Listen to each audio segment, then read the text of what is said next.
रामटेकच्या डोंगर रांगांमध्ये लपलेलं, जंगलाच्या कुशीत विसावलेलं आणि निसर्गाच्या गारव्याने भरलेलं ठिकाण. पावसाळ्यात तिथले लहान धबधबे, झाडांमधून डोकावणारा छोटासा तलाव आणि आजूबाजूचं हरित सौंदर्य मन मोहून टाकतं.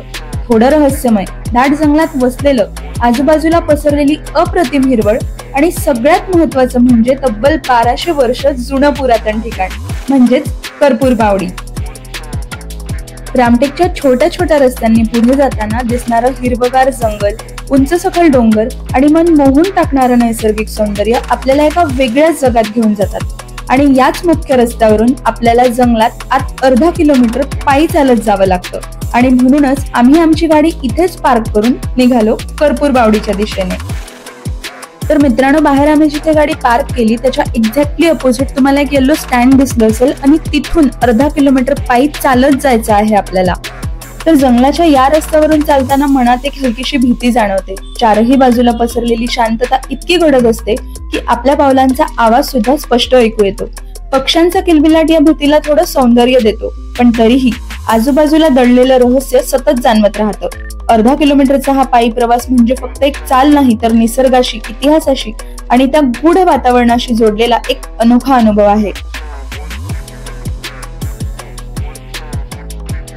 तर बावडीच्या दिशेने पुढे जात असताना आम्हाला हा लहानसा तलाव दिसला.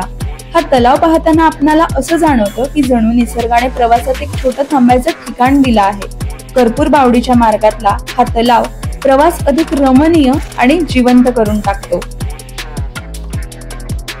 आणि हा तलाव बघून थोडं पुढे चालत गेलो तर फायनली आपण पोहोचतो करपूर बावडी जवळ.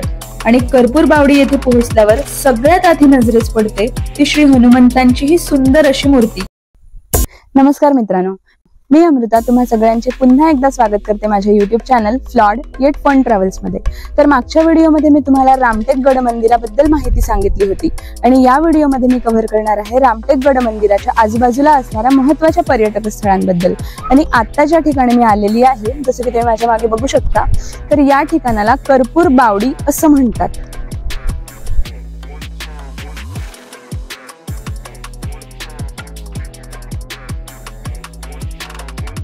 जसं की तुम्ही येथे बघू शकता, येथे ही विहीर आहे.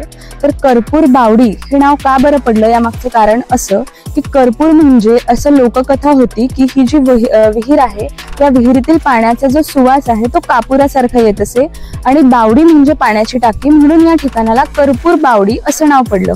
या विहिरीबद्दल अशी मान्यता आहे की येथील पाणी कधीही आटत नाही, म्हणजे चक्क भरपूर उन्हाळा जरी असला तरीही येथलं पाणी आटत नाही असं पण ऐकायला मिळतं.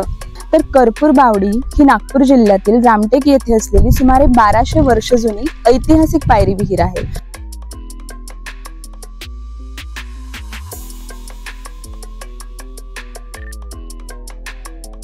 तर मित्रांनो, ही करपूर बावडी वाकाटक काळातील आहे. या वास्तूचे बांधकाम व दगडी खांब वाकाटक काळातील शैलीचे प्रतिनिधित्व करतात. असं म्हणतात की ही पायऱ्यांची विहीर 60 फूट खोल आहे आणि तिचा आकार आयताकृती आहे, जसं की तुम्ही येथे बघू शकता.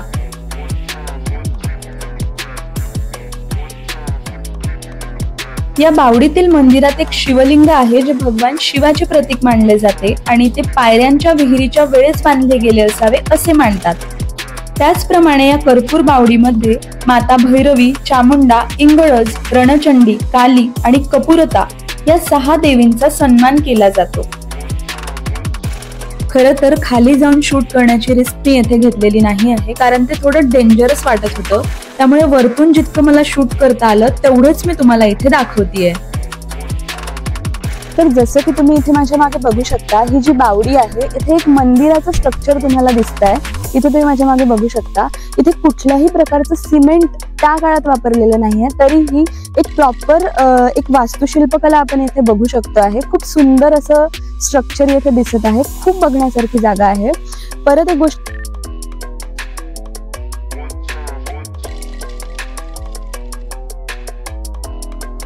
तर या ठिकाणी पूर्ण जो एरिया आहे तो जंगलचा एरिया आहे। बाहेर जो मुख्य मार्ग आहे तिथे आपल्याला गाडी ठेवून आतमध्ये आपल्याला अर्धा किलोमीटर पायी चालत यावं लागतं, कारण आतमध्ये कार किंवा कोणतीही गाडी येऊ देत नाही।